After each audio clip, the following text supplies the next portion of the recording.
आज दोस्तों यहाँ पे एक ऐसे बिजनेस के बारे में अपना अनुभव शेयर करने वाले हैं जिसकी डिमांड बहुत ज़्यादा है। ऑफिस से लेकर स्कूल तक आज भी है, भविष्य में है और भविष्य में रहेगी। उसको हम बिजनेस को कैसे करें, छोटे स्तर पे कैसे करें, बड़े स्तर पे कैसे करें, कौन कौन से कागजात लेने पड़ेंगे, कितना हमारा प्रॉफिट होगा, सबसे सस्ता कहाँ मिलेगा, संपूर्ण जानकारी यहाँ पे शेयर करने वाले हैं। आज हम दोस्तों बात करने वाले हैं A4 पेपर का। इसको आप लोग जान रहे हैं, सब जगह इसकी ज़बरदस्त डिमांड है। हम इस पर चर्चा ना करके मेन टॉपिक पे चलते हैं। जैसे दोस्तों आप ये जान लीजिए, आपको छोटे स्तर पे शुरू करना है तो कोई कागजात की ज़रूरत नहीं है। इसी बिजनेस को जब आप बड़े लेवल पे करेंगे तो कुछ कागजात की ज़रूरत होगी, लेकिन हम इसलिए जानकारी देते हैं जिससे आप सारी संपूर्ण जानकारी आपके पास रहे। तो चलिए दोस्तों हम जान लेते हैं। सबसे पहले कौन कौन से रिक्वायरमेंट हमको कागज़ चाहिए। कागज़ की बात करें, आपको GST नंबर लेना पड़ेगा दोस्तों, आपने क्या खरीदा, क्या बेचा, आपका क्या टैक्स है, इस सब रिकॉर्ड के लिए, जिससे आप किसी सरकारी कानूनी दाव पेच में न फंसे। दूसरा है दोस्तों MSME रजिस्ट्रेशन नंबर। अगर आप उद्योग आधार में रजिस्ट्रेशन करवा लेते हैं तो सरकार के स्टार्टअप के अंतर्गत आपको कम ब्याज पे बैंकों से आसानी से लोन मिल जाता है। इसलिए हम सबसे यही रिकमेंड करते हैं कि आप उद्योग आधार में जरूर रजिस्ट्रेशन करवाएं अगर आपको फंड लेना है तो। उसके बाद दोस्तों ट्रेड लाइसेंस होता है, ये लोकल लाइसेंस होता है दोस्तों, इसमें भी आप करवा लेना। करंट अकाउंट आपको खुलवाना पड़ेगा, जैसे आपको कंपनी से माल लेना होगा उसके लिए चेक वगैरह प्रोवाइड करने के लिए। अब हम लोकेशन की बात करें दोस्तों, फील्ड सर्वे डिमांड एरिया। अब आप देख लीजिए, जहाँ पे स्कूल कॉलेज ज़्यादा हो, जहाँ पे सरकारी ऑफिस हो, जहाँ पे फोटो कापी उपयोग होता हो, वहाँ पे इस बिजनेस को करेंगे तो सबसे बेटर होगा दोस्तों। और वहाँ पे किस डिमांड क्या है, डिमांड और एरिया, वहाँ पे दोस्तों किस साइज में आती है, ये कई साइज के पेपर होते हैं, अभी हम आगे चर्चा करते हैं, उस हिसाब से आप करिएंगे दोस्तों। उसके बाद आती है शॉप। अब आपको एक शॉप लेना पड़ेगा। शॉप लेने के बाद उसका एक नाम रखना पड़ेगा, उसको डेकोरेट करवा लीजिएगा, देखने में अच्छा लगे। आपका ऑफिस जहाँ पे आप बैठेंगे, अपने कस्टमर को डील करेंगे, उसमें कुछ इंटीरियर डिजाइन वगैरह करवा लीजिएगा। अब दोस्तों बात करते हैं इन्वेस्टमेंट की। इन्वेस्टमेंट आपके ऊपर डिपेंड करता है, आप 2000 से शुरू करना चाहते हैं, 2 लाख से शुरू करना चाहते हैं, 20 लाख से आपका जितना बजट होगा। अब उसके बाद हम बात करते हैं दोस्तों प्रोडक्ट लिस्ट की। प्रोडक्ट लिस्ट की बात करें तो डिमांड और area, branded, non branded, 65, 65, 70, 80, 85 GSM, ये सब GSM पेपर की साइज होता है, मोटा, पतला, लंबा, चौड़ा दोस्तों। इस हिसाब से अगर हम बात करें डिमांड की दोस्तों, 65 से 75 GSM तक के ज़्यादा डिमांड होते हैं। फोटो कापी में भी, नोटबुक बनाने में भी, ऐसे सब लिखने में, रफली में, तो ये सब ज़्यादा डिमांड होते हैं। तो इसी को लीजिए। अब उस पर हमने लिखा है ब्रांडेड, नॉन ब्रांडेड। जैसे दोस्तों कुछ कंपनियों के आपको लोग मांग के लेते हैं, भैया हमको विंडाल का दे दीजिए, हमको जिंदल का दे दीजिए, हमको सेंचुरी का दे दीजिए। इसी तरह से और इस समय मार्केट में कम से कम हजारों कंपनियां हैं जो नाम से नहीं मांगते, वो आपके ऊपर डिपेंड होता है। हाँ, लेकिन उसकी भी क्वालिटी वही रहती है क्योंकि ये लोग पहले से नाम कमा चुके। तो कुछ नॉन ब्रांडेड कंपनी के जो आप रखेंगे दोस्तों, उसमें आपका प्रॉफिट ज़्यादा होगा, वो आपके अभी हम चर्चा करते हो दोस्तों। दोनों मिक्स रखिएगा तो आपको ईजी होगा। एक में ज़्यादा प्रॉफिट मिलेगा तो आपको जिसमें ज़्यादा प्रॉफिट मिलेगा उसको आप ज़्यादा मोटिव करेंगे। क्योंकि पेपर तो वही होता है, सेम होता है, कुछ थोड़ा सा अंतर होता है। तो जो फोटो कापी वाले हैं वो नॉन ब्रांडेड ही लेते हैं, या जो रफ करने वाले बच्चे लेते हैं वो नॉन ब्रांडेड लेते हैं। कुछ लोग हैं जो ब्रांडेड लेते हैं, इसलिए दोनों मिक्स करके आप लिस्ट बनाइएगा।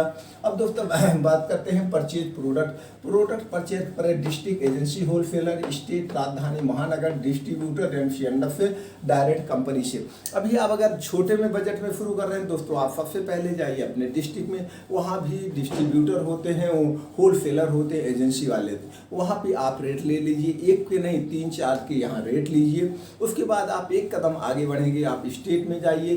स्टेट की राजधानी जो होती है दोस्तों, सब कंपनियों के वहाँ पे डिस्ट्रीब्यूटर होते हैं, सीएनएफ होते हैं। अगर आपके नियर में है तो वहाँ बात करिए, देखिए क्या रेट मिल रहा है। फिर रेट मिलने के बाद उसी तरह से जैसे स्टेट में राजधानी के लेवल पे हर एक स्टेट में 4-5 महानगर होते हैं, आपके नियर में जो पड़े वहाँ से आप देखिए, रेट लीजिए, परचेज करिए, वहाँ से आप माल लीजिए। अब हम डायरेक्ट कंपनी से कैसे माल लें दोस्तों, इसकी हम बात करें तो दुकान, आपका पहले दुकान खुलनी चाहिए। दुकान खुलने के बाद तभी आपको डायरेक्ट कंपनी से माल मिल सकता है, क्योंकि उनके भी कुछ टर्म कंडीशन होते हैं। क्या टर्म कंडीशन होते हैं? जैसे आपकी दुकान पुरानी होनी चाहिए, आपके पास जीएसटी नंबर होना चाहिए, करंट अकाउंट नंबर होना चाहिए, एमएसएमई रजिस्ट्रेशन नंबर होना चाहिए। ये सब सारी रिक्वायरमेंट होगी, क्योंकि वो ऐसे माल देने पता लगा आपके यहाँ बेकार हो जाए। तो आपके पास क्या अनुभव है, क्या एक्सपीरियंस है, कितने दिन से आपकी दुकान है, ये सब टर्म कंडीशन देखते हैं, फिर उसके बाद आपको देते हैं। उसमें दोस्तों डायरेक्ट कंपनी में आपको ज़्यादा माल लेना पड़ेगा। ज़्यादा माल जैसे एक ट्रक एक डीसीएम लेना पड़ेगा। अब इतना माल लेने के लिए आप क्या करेंगे? तो आप पहले मार्केट बनाइए, पहले आप डिस्ट्रीब्यूटर जो सीएनडएफ है कंपनी के, उनसे आप माल लेकर के दोस्तों आप अपना पहले मार्केट बनाइए, सेल करिए। जब आपकी मार्केट बन जाए तो आप डायरेक्ट कंपनी से माल मंगा करके बेचिए।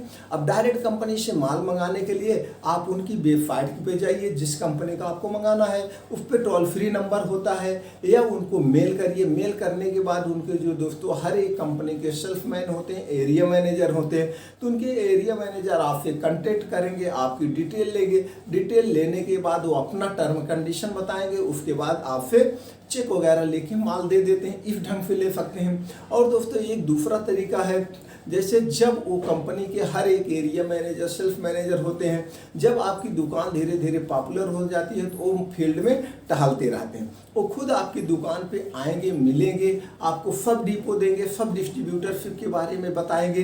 तो फिर क्या होगा? आपका प्रॉफिट होगा, क्योंकि वो खुद चल के आए हैं। तो वहाँ पे आपको प्रॉफिट होगा। आपके यहाँ माल भेज देंगे, आपसे चेक लेंगे, पेमेंट का टर्म देते हैं 10 दिन, 15 दिन, 20 दिन बाद। सब कंपनियों का अलग अलग रूल्स होता है, तो उसमें आपको पूंजी भी नहीं लगाना पड़ता है एक ढंग से। और जब आपकी दुकान धीरे धीरे पॉपुलर हो जाएगी, आपके पास अनुभव भी हो जाएगी, तो जो और नई कंपनियां लॉन्च होती हैं मार्केट में, फील्ड में, वो आके कांटेक्ट करेंगे आपसे, खुद आपसे टर्म कंडीशन पूछेंगे। वो अपना आपको डिस्ट्रीब्यूटर भी बना सकते हैं, सीएनडएफ भी दे सकते हैं, उनके जो अलग अलग फिर रूल होते हैं। लेकिन इस सब के लेने के लिए आपको पूंजी ज़्यादा लगाना पड़ता है।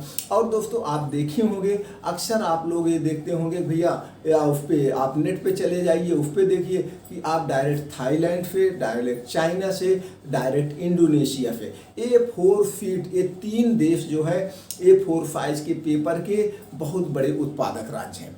तो कहते हैं भैया आप यहाँ से डायरेक्ट ले लीजिए। तो आप डायरेक्ट जब लेने जाएंगे तो इतना टर्म कंडीशन दोस्तों रख देते हैं, आप मिलने नहीं वहाँ दौड़ाएंगे, आपको अनुभव भी नहीं है, तो आपके पैसे फंस जाते हैं। कितने लोग ऐसे हैं, अभी आप सर्च करेंगे मिलेंगे, वो उनका वहाँ पैसा फंसा हुआ है, वहाँ दौड़ रहे हैं, बेचारे परेशान हो जा रहे हैं। तो ये सब चक्कर में ना पड़िए दोस्तों।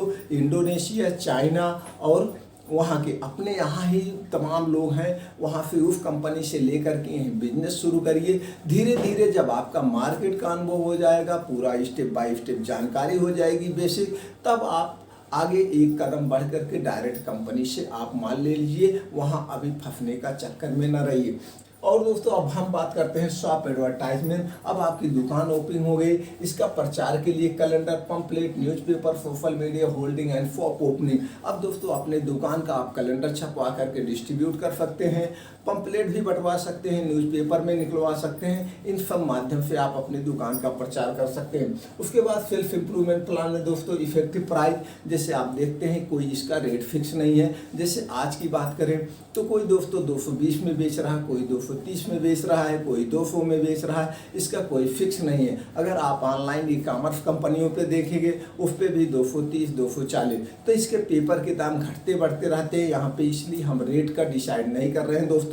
आज कुछ है, हम आज वीडियो बना रहे हैं, वीडियो आपके पास 6 महीने बाद पहुँचे तो उसमें कुछ रेट है, तो आप कहेंगे कि आपने तो ये रेट बताया था। उसके बाद दोस्तों गुड कस्टमर, हरदम आप ध्यान दीजिए, ग्राहक हमारे लिए देवता है। कस्टमर से हरदम अच्छे से व्यवहार करेंगे दोस्तों तो आपके कस्टमर बनते रहेंगे। आइटम डिस्काउंट जब आप देखिए दोस्तों, आप अपने प्रोडक्टों पे आइटम डिस्काउंट दे सकते हैं। कोई 2 पीस ले रहा है, 2 बंडल ले रहा है तो उस पर और डिस्काउंट दे दीजिए। अब दोस्तों एक चीज़ हम और बताएंगे, जैसे आप शुरू में आप अपने डिस्ट्रिक्ट में जाइए, डिस्ट्रिक्ट से 2 पेटी उठाइए, 3 पेटी उठाइए, एक पेटी में 10 बंडल होता है, तो 2 पेटी 3 पेटी दोस्तों उठा करके उसको छोटे छोटे दुकानों पे, जैसे जो बुक की दुकान है, जो प्रिंट आउट का निकालते हैं उनके यहाँ आप ऐसे बेच करके अच्छे से ग्राहक बनाइए, अच्छे से नॉलेज ले लीजिए। अगर आप ऐसे भी बेचते हैं तो यहाँ पे भी आपको 10% मिलता है। सपोज दैट मान लीजिए उसकी MRP आज की 200 रुपये है, तो आप अगर उसको उठा ले रहे हैं डायरेक्ट डिस्ट्रीब्यूटर के यहाँ से,